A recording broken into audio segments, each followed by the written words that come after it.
Mi hijo pensó que no me daría cuenta cuando deslizó algo en mi caja de aparejos de pesca, alejándose con aire despreocupado.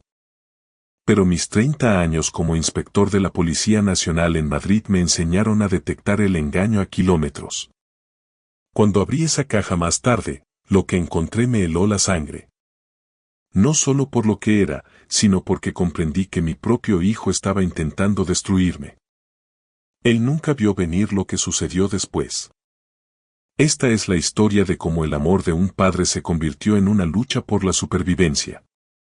Todo comenzó una mañana de octubre. El sol se filtraba por las ventanas de mi garaje en Pozuelo de Alarcón mientras preparaba mi equipo revisaba mi permiso de pesca para una escapada de sábado al embalse de Santillana. A mis 63 años, estas excursiones en solitario se habían convertido en mi refugio desde que perdí a Carmen hace 3 años. Estaba organizando mis señuelos cuando Raúl apareció en la puerta.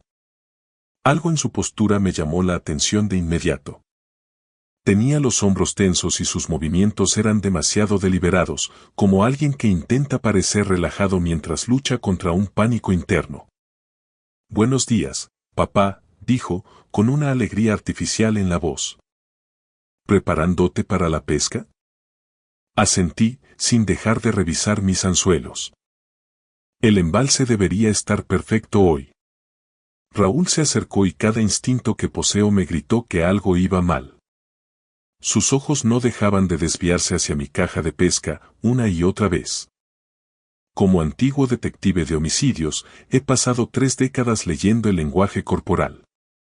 ¿Te importa si echo un vistazo a tu equipo?, preguntó, moviéndose hacia la caja antes de que yo pudiera responder.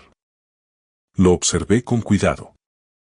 Su respiración era superficial y el sudor perlaba su frente a pesar del frescor de la mañana.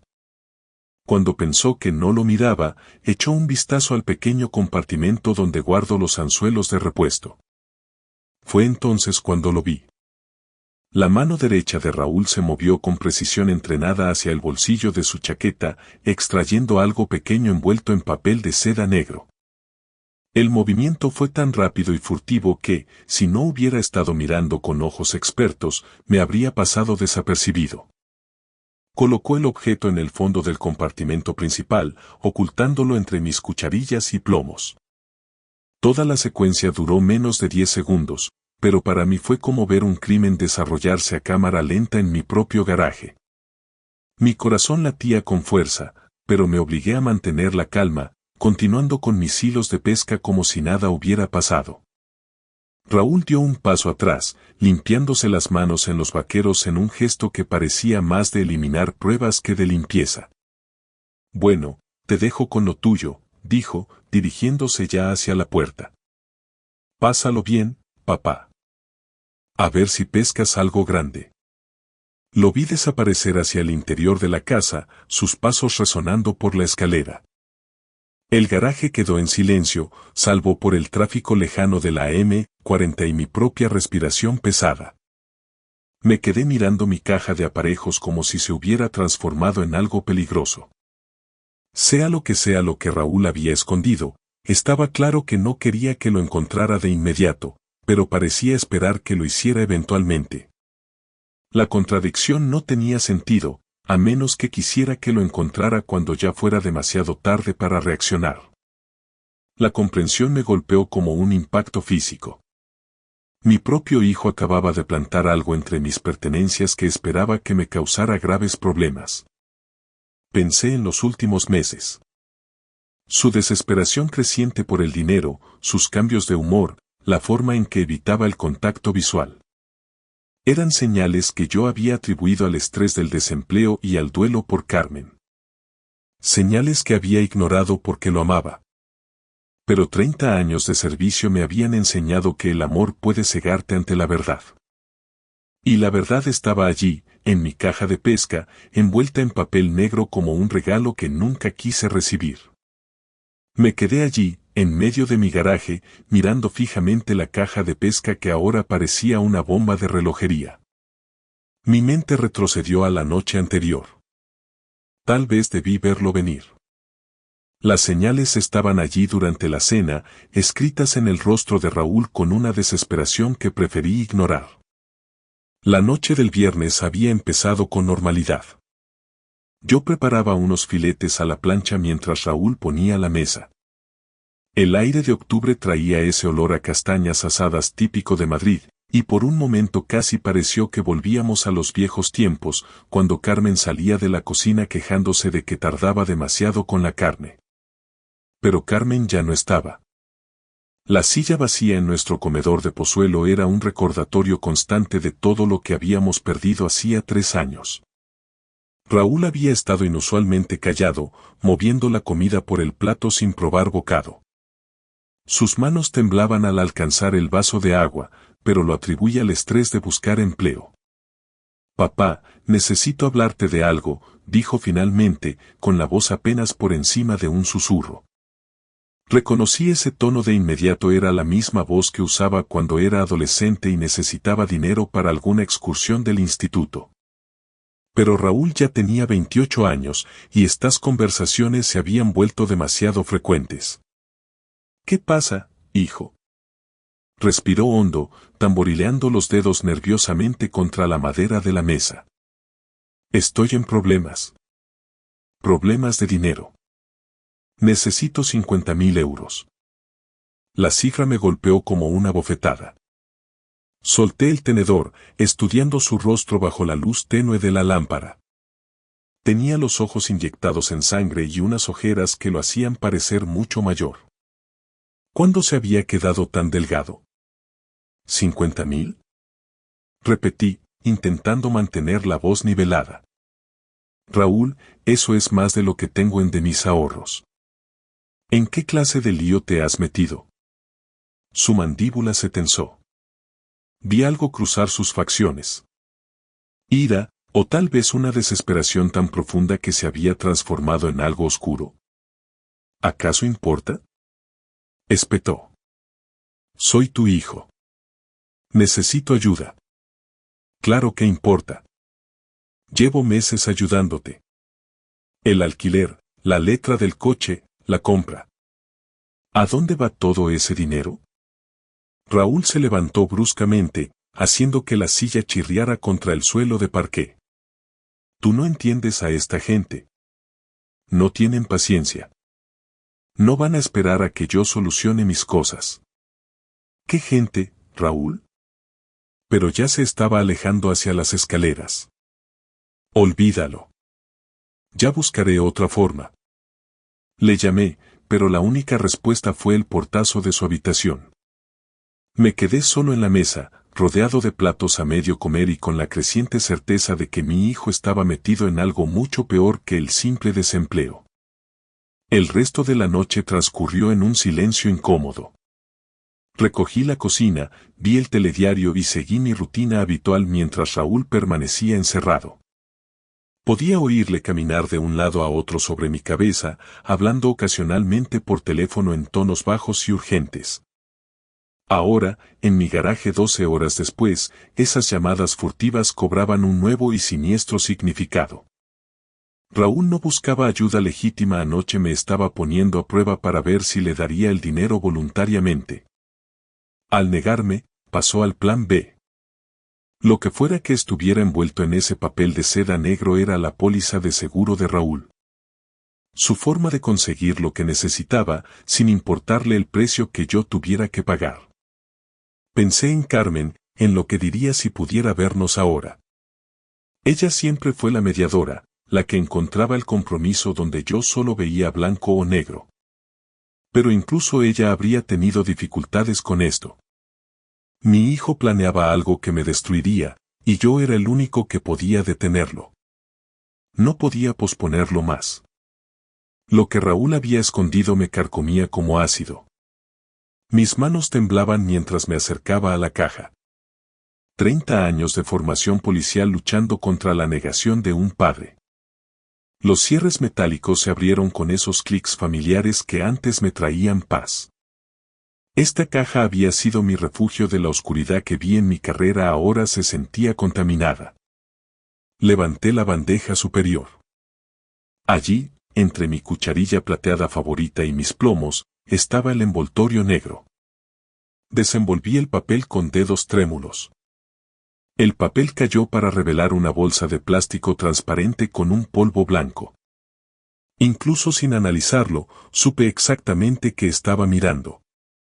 Había visto suficiente sustancia prohibida en las salas de pruebas del complejo policial de Canillas para reconocerlo al instante. La bolsa pesaba quizás unos 60 gramos. Valor en la calle: 15.000 o 20.000 euros. Más que suficiente para constituir un delito de tráfico de drogas a gran escala según el Código Penal español. Más que suficiente para destruir lo que quedaba de mi vida. Me desplomé en mi banco de trabajo. La bolsa se sentía como plomo fundido en mi palma. El garaje empezó a dar vueltas mientras la magnitud de la traición de Raúl caía sobre mí como una luz. Mi hijo era un adicto. Las señales que había pasado por alto brillaban ahora en mi memoria como luces de neón. La pérdida de peso, los ojos rojos, los cambios de humor que atribuía al duelo. ¿Cuánto tiempo llevaba esto ocurriendo? ¿Cómo yo, un hombre que pasó 3 décadas atrapando criminales, no vi que mi propio hijo se había convertido en uno? Pero peor que la adicción era la traición. Raúl no había escondido la droga allí por accidente. Fue deliberado, calculado. Quería que encontraran esa mercancía, pero no hasta que fuera demasiado tarde. No hasta que alguien más lo encontrara primero. La comprensión me golpeó de nuevo. Raúl planeaba tenderme una trampa. Pensé en Carmen y en las promesas que le hice en su lecho de muerte sobre cuidar de nuestro hijo. Está perdido sin mí, Alejandro, me había susurrado. Prométeme que serás paciente con él. He sido paciente durante 3 años mientras Raúl caía en la adicción ante mis propios ojos. He sido paciente mientras vaciaba mis ahorros con supuestas emergencias.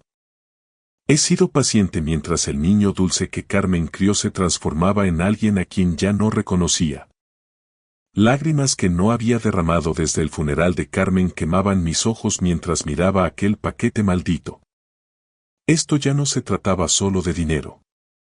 Se trataba de supervivencia la mía. Si el plan de Raúl funcionaba, me arrestarían por tráfico de drogas.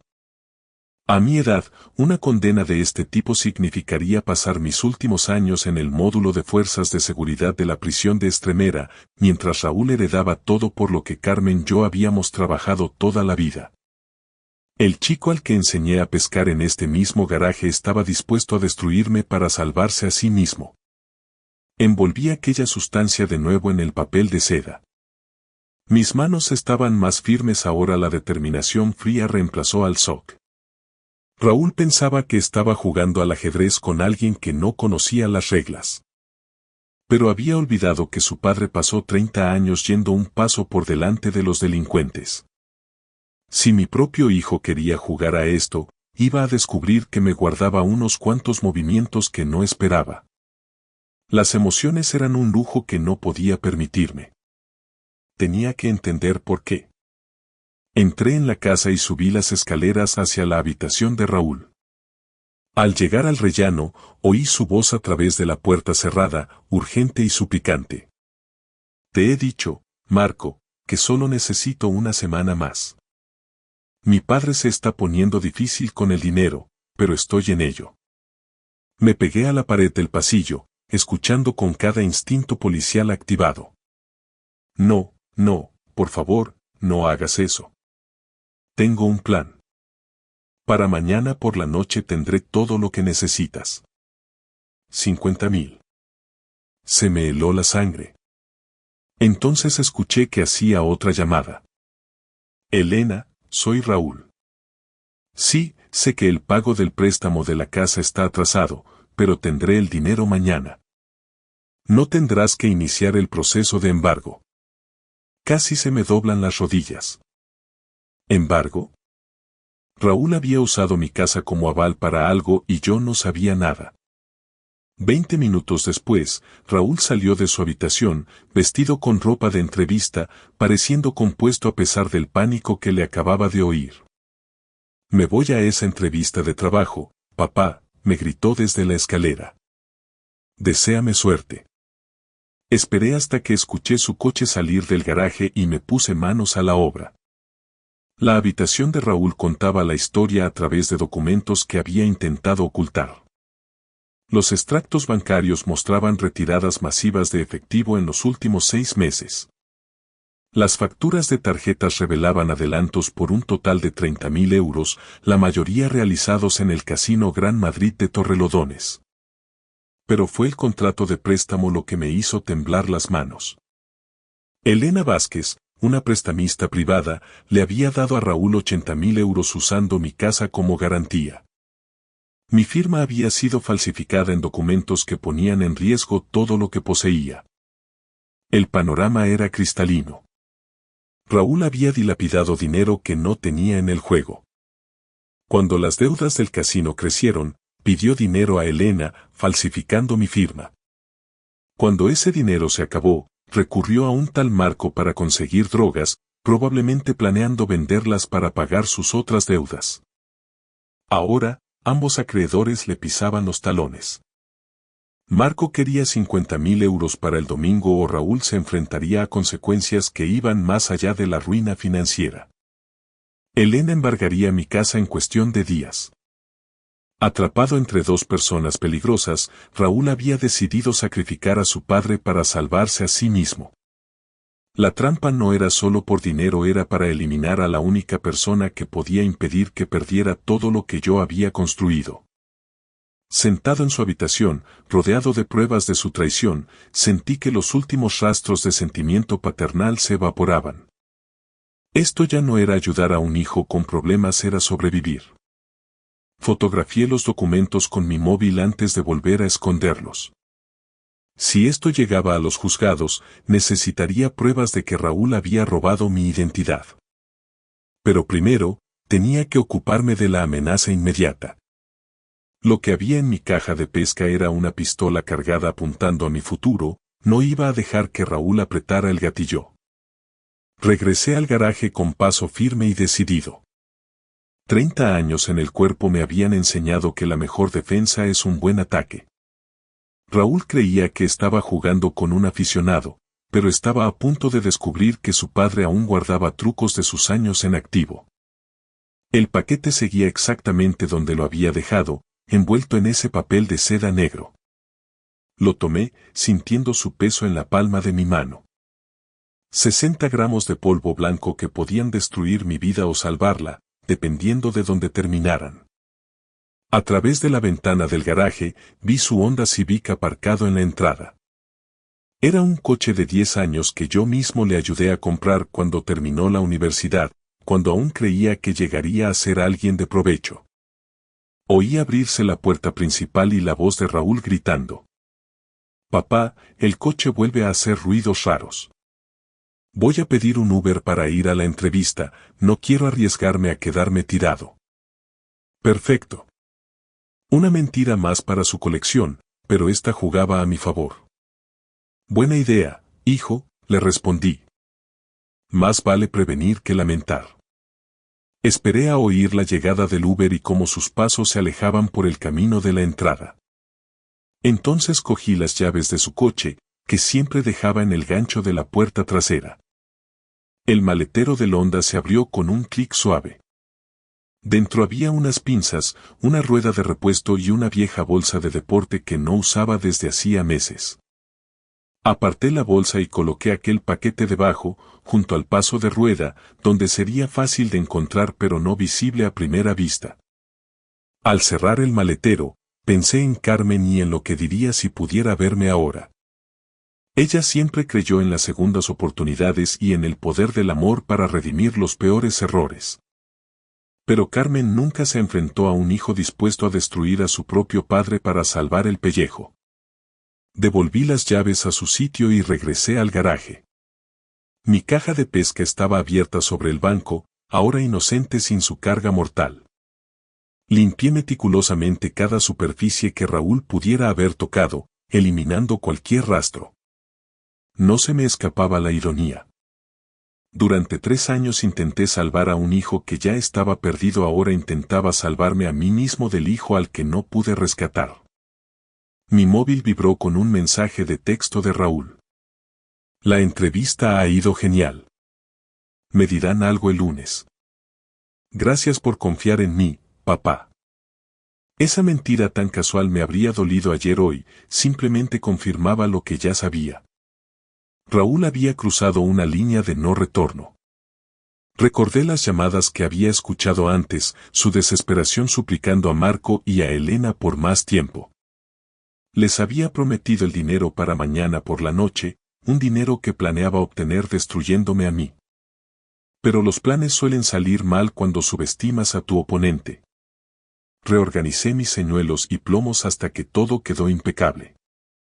Un viejo policía preparándose para un día de pesca tranquilo, nada más. Raúl regresaría esperando encontrar su trampa lista. En su lugar, descubriría que la trampa había cambiado de dueño y que él ya no era el cazador. Raúl regresó a casa poco después de las 6 de la tarde, con un aspecto más confiado de lo que lo había visto en meses. Entró por la puerta principal con un paso ligero, como si sus problemas se hubieran esfumado de repente. ¿Cómo fue la entrevista?, pregunté desde mi sillón, manteniendo un tono casual. ¿En serio? Pues, papá, parecían impresionados, respondió él, colgando su chaqueta en una silla de la cocina con movimientos relajados. Creo que esta podría ser la oportunidad que estaba esperando. Lo observé con atención, notando cómo sus ojos evitaban mirar hacia el garaje. Estaba actuando, y lo hacía de forma convincente. Si no supiera la verdad, le habría creído. Eso es maravilloso, hijo. ¿Cuándo te dirán algo? Para el lunes. Raúl se dirigió hacia las escaleras y se detuvo. Estoy bastante cansado. Creo que descansaré un poco antes de cenar. Asentí y volví a mirar la televisión, pero presté atención a cada sonido que venía de arriba. Cada crujido, cada conversación amortiguada a través de su puerta. No tardó mucho. A los 20 minutos, oí la voz de Raúl, urgente y excitada. Sí, quiero denunciar un caso de tráfico de drogas. Mi nombre es Raúl Hernández y tengo pruebas de que mi padre está traficando con sustancias prohibidas. Mi corazón martilleaba, pero me obligué a permanecer inmóvil. Este era el momento. Alejandro Hernández, 63 años. Ha estado escondiendo material ilícito en su caja de aparejos de pesca.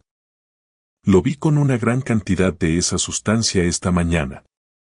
Podía oír la satisfacción en su voz, el alivio de alguien que cree que sus problemas están a punto de solucionarse.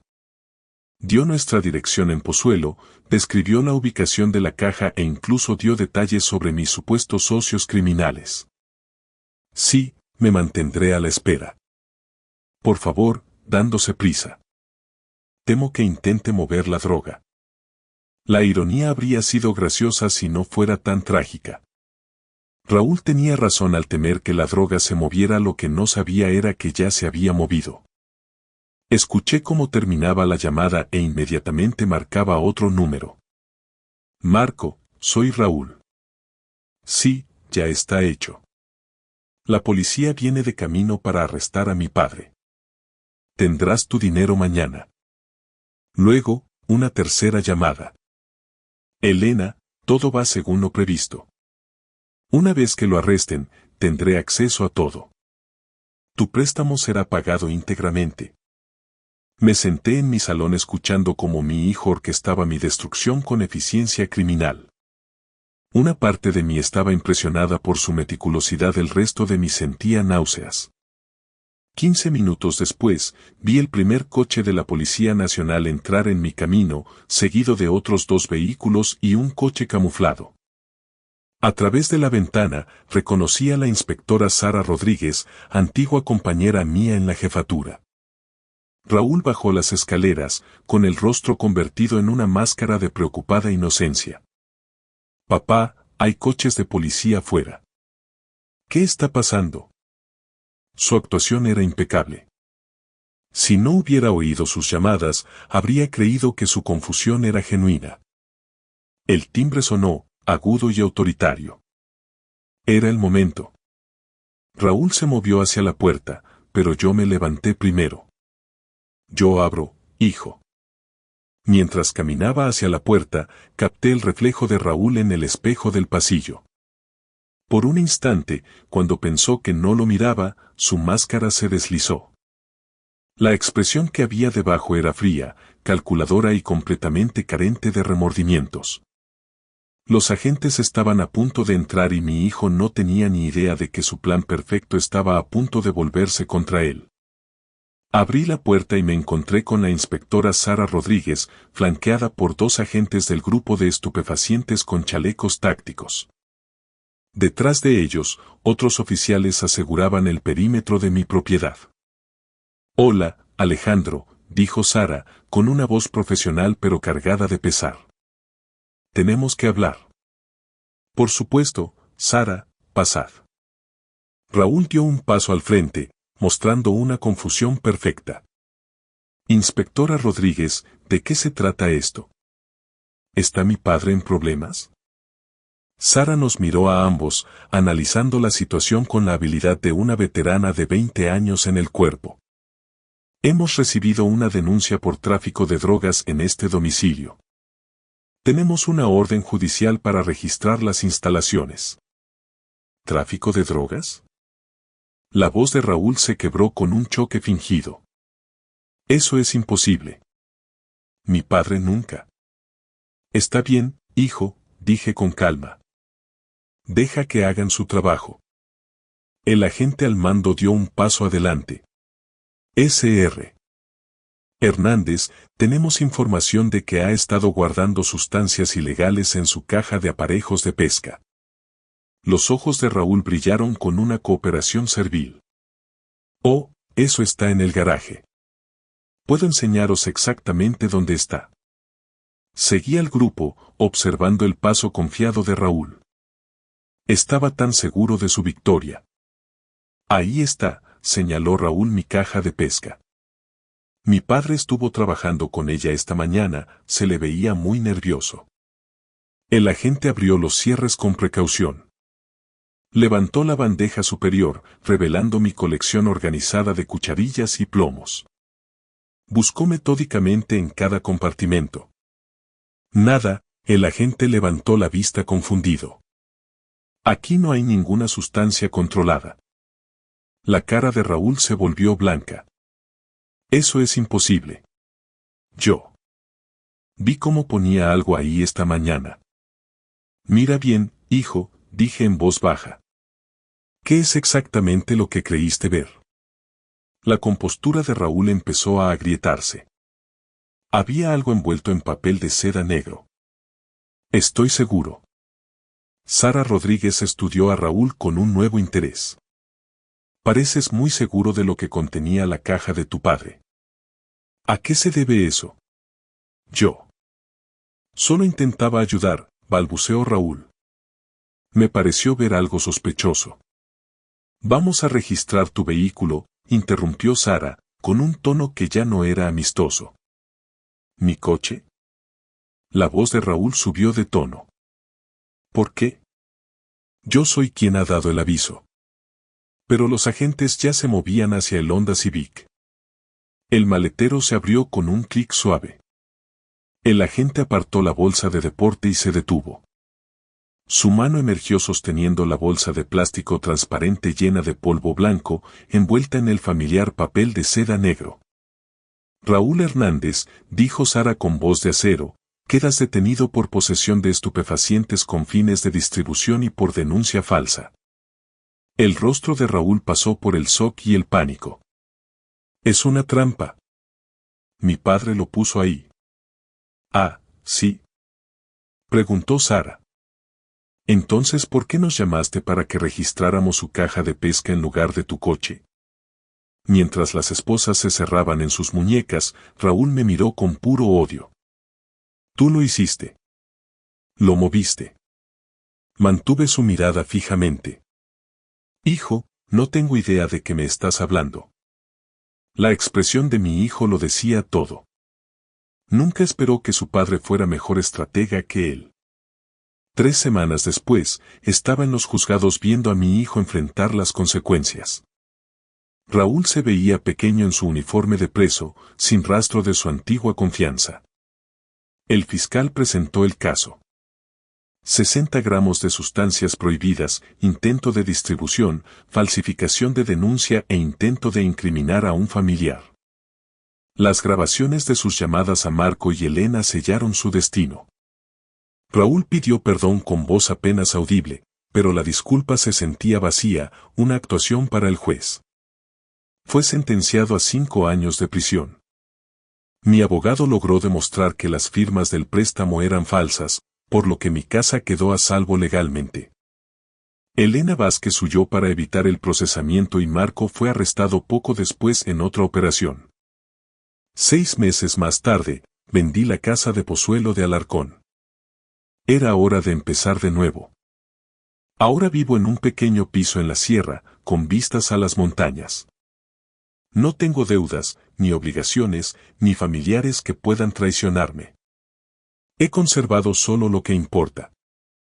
Las fotos de Carmen, mi equipo de pesca y la sabiduría de que el amor sin límite se convierte en permisividad y ésta acaba destruyendo a ambos. Raúl me ha escrito 2 veces desde la cárcel. Ambas cartas siguen sin abrir sobre mi mesa. Hay puentes que, una vez quemados, es mejor dejar que se conviertan en cenizas. A veces, protegerse a uno mismo significa aceptar que la familia puede ser el enemigo. Yo elegí sobrevivir.